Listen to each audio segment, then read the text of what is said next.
के एक प्यारे से गांव में मीरा नाम की एक छोटी लड़की रहती थी। मीरा को मिट्टी के खिलौने बनाना बहुत पसंद था।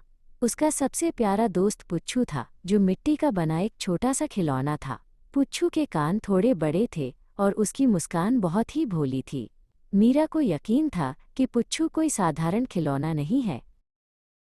जैसे ही रात होती और सूरजली गांव के लोग गहरी नींद में सो जाते, मीरा के कमरे में एक जादू होता था।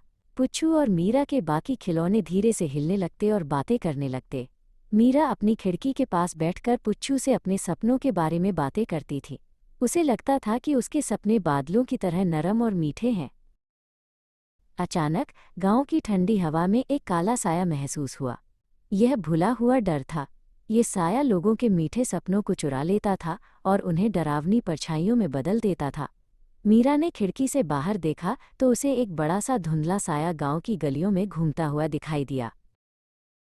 भुला हुआ डर ने मीरा के पड़ोसी के घर से एक चमकता हुआ सपना चुरा लिया। पुच्छू ने ये देखा और तुरंत मीरा की तरफ मुड़ा। मीरा, हमें इसे रोकना होगा, पुच्छू ने बहादुरी से कहा।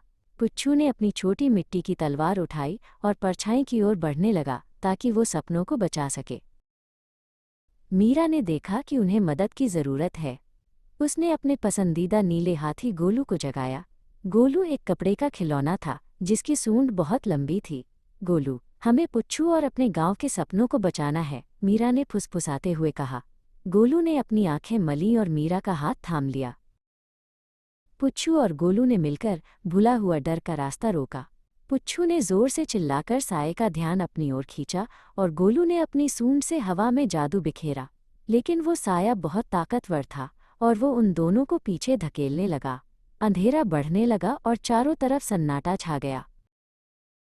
मीरा को याद आया कि उसकी माँ ने कहा था, सपनों में बहुत ताकत होती है, अगर हम दिल से चाहें तो वे सच हो सकते हैं।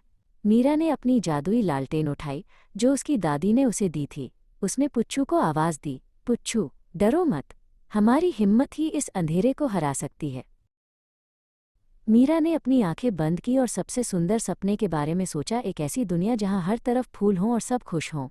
जैसे ही उसने ये सोचा, उसकी लालटेन से एक तेज़ रोशनी निकली।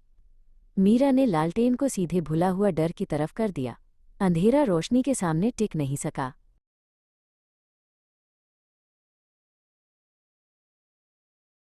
पुच्छू और गोलू खुशी से नाचने लगे। जैसे ही साया गायब हुआ, उससे हजारों रंग बिरंगे जुगनू जैसे सपने निकले और वापस अपने अपने घरों की ओर उड़ गए। गांव के लोग अब फिर से चैन की नींद सो सकते थे। पुच्छू ने मीरा की ओर देखा और मुस्कुराया, हमने कर दिखाया मीरा।